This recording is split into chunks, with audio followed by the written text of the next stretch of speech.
ഷംലാടെ മൃതദേഹമാണ് ആദ്യം ഞങ്ങൾക്ക് കാണാൻ സാധിച്ചത്. ഷംലാനെ നമ്മൾ പുറത്തെടുത്തു. അതിനുശേഷം ഏകദേശം ഒരു 1 ഹവറിന് ശേഷമാണ് പിന്നെ യൂസഫിൻ്റെ മൃതദേഹം അവിടെ നിന്നും ഏകദേശം ഒരു 1/2 കിലോമീറ്റർ അപ്പുറം നമ്മൾ കണ്ടെത്തി.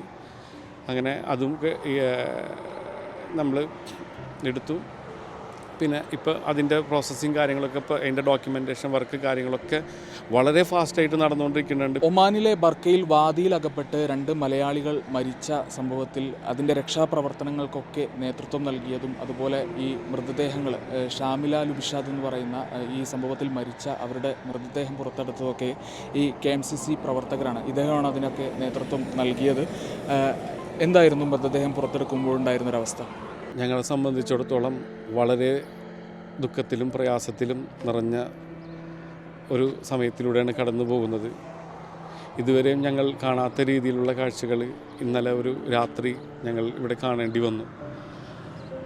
ഇവിടുത്തെ ഒരു വാദിയിൽ ഞങ്ങളുടെ സുഹൃത്തും അവരുടെ കുടുംബവും അകപ്പെടുകയും ഞങ്ങളാ ഒരു മെസ്സേജ് ഞങ്ങൾക്ക് കിട്ടിയ പാടെ തന്നെ ഞങ്ങളെ KMCC പ്രവർത്തകർ സജീവമായിട്ട് ഇന്നലെ രാത്രി മുതൽ ഈ സമയം വരെയും ആ ഒരു ഉദ്യമത്തിൻ്റെ പിന്നിലാണുള്ളത്. ഇന്നലെ രാത്രി ഞങ്ങളാൽ കഴിയുന്ന അവൈലബിൾ ആയിട്ടുള്ള വെളിച്ചം വെച്ചും അതേപോലെ തന്നെ ഇവിടുത്തെ അതോറിറ്റിയുടെ ഒരുപാട് ഫെസിലിറ്റി വെച്ചും അതിനുവേണ്ടി സെർച്ചും കാര്യങ്ങളൊക്കെ ചെയ്തെങ്കിലും കൂടി രാത്രിയിൽ ലഭിച്ചില്ല. ഇന്ന് രാവിലെയാണ് ഷംലാടെ മൃതദേഹം നമ്മൾക്ക് ലഭിച്ചത്. ഞങ്ങളുടെ ടീമാണ്, ഞങ്ങളെല്ലാവരും കൂടിയിട്ടാണ് അത് കണ്ടെത്തിയത്. മസ്കറ്റ് KMCCയുടെ പ്രതിനിധികളും അതേപോലെ തന്നെ ബർക്ക ഏരിയ ടീമിൻ്റെ മൊത്തം ടീമും അവിടെ വന്ന്, ഞങ്ങളെ കെയർ ടീം മൊത്തം ടീമും വന്നാണ് അവരുടെ കംപ്ലീറ്റ് ഏരിയ ഞങ്ങൾ സെർച്ച് ചെയ്തു. അങ്ങനെ ആ സെർച്ച് ഞങ്ങളിപ്പോഴും തുടർന്നുകൊണ്ടിരിക്കുന്നുണ്ട്. ഷംലാടെ മൃതദേഹമാണ് ആദ്യം ഞങ്ങൾക്ക് കാണാൻ സാധിച്ചത്. ഷംലാനെ നമ്മൾ പുറത്തെടുത്തു. അതിനുശേഷം ഏകദേശം ഒരു 1 ഹവറിന് ശേഷമാണ് പിന്നെ യൂസഫിൻ്റെ മൃതദേഹം അവിടെ നിന്നും ഏകദേശം ഒരു 1/2 കിലോമീറ്റർ അപ്പുറം നമ്മൾ കണ്ടെത്തി.